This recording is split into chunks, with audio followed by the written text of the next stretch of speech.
Jean, chapitre 1.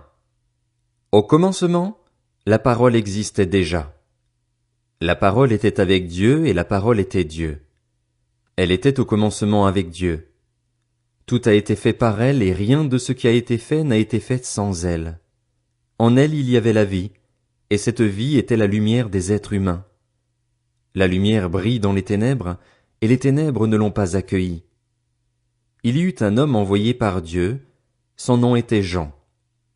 Il vint comme témoin, pour rendre témoignage à la lumière afin que tous croient par lui. Il n'était pas la lumière, mais il vint pour rendre témoignage à la lumière. Cette lumière était la vraie lumière qui, en venant dans le monde, éclaire tout être humain.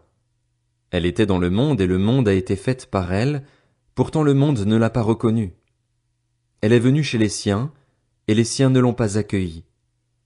Mais à tous ceux qui l'ont acceptée, à ceux qui croient en son nom, elle a donné le droit de devenir enfants de Dieu, puisqu'ils sont nés non du fait de la nature, ni par une volonté humaine, ni par la volonté d'un mari, mais qu'ils sont nés de Dieu. Et la parole s'est faite homme, elle a habité parmi nous, pleine de grâce et de vérité, et nous avons contemplé sa gloire, une gloire comme celle du Fils unique venu du Père. Jean lui a rendu témoignage et s'est écrié, « C'est celui à propos duquel j'ai dit, celui qui vient après moi m'a précédé, car il était avant moi. » Nous avons tous reçu de sa plénitude, et grâce sur grâce. En effet, la loi a été donnée à travers Moïse, mais la grâce et la vérité sont venues à travers Jésus-Christ. Personne n'a jamais vu Dieu. Dieu, le Fils unique, qui est dans l'intimité du Père, est celui qui l'a fait connaître. Voici le témoignage de Jean lorsque les Juifs envoyèrent de Jérusalem des prêtres et des Lévites pour lui demander « Toi, qui es-tu » Il déclara et sans restriction affirma « Moi, je ne suis pas le Messie. » Ils lui demandèrent « Qui es-tu donc? Es-tu Élie » Et il dit « Je ne le suis pas. » « Es-tu le prophète » Et il répondit « Non. » Ils lui dirent alors « Qui es-tu? Nous devons donner une réponse à ceux qui nous ont envoyés. Que dis-tu de toi-même? » Moi, dit-il, je suis la voix de celui qui crie dans le désert, rendez le chemin du Seigneur droit, comme l'a dit le prophète Ésaïe. Ceux qui avaient été envoyés étaient des pharisiens. Ils lui posèrent encore cette question. Pourquoi donc baptises-tu, si tu n'es ni le Messie, ni Élie, ni le prophète?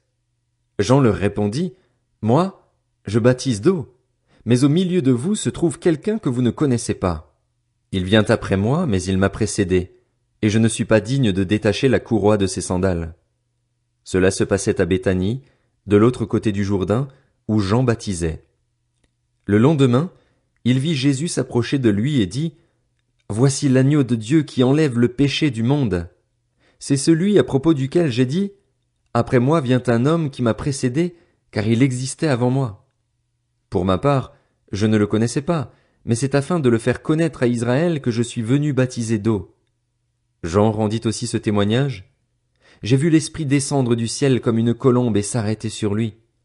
Je ne le connaissais pas, mais celui qui m'a envoyé baptiser d'eau m'a dit, « Celui sur qui tu verras l'Esprit descendre et s'arrêter, c'est lui qui baptise du Saint-Esprit. » Et moi, j'ai vu et j'atteste qu'il est le Fils de Dieu.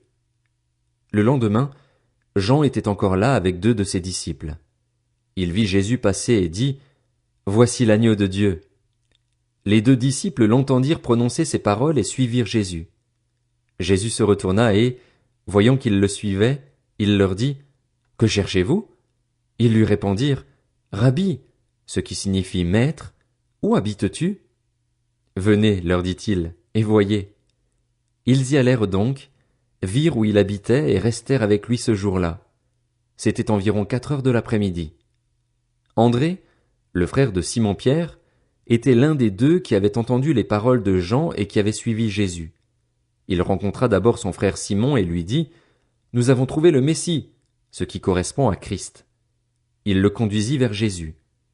Jésus le regarda et dit, « Tu es Simon, fils de Jonas, tu seras appelé Céphas, ce qui signifie Pierre. » Le lendemain, Jésus décida de se rendre en Galilée.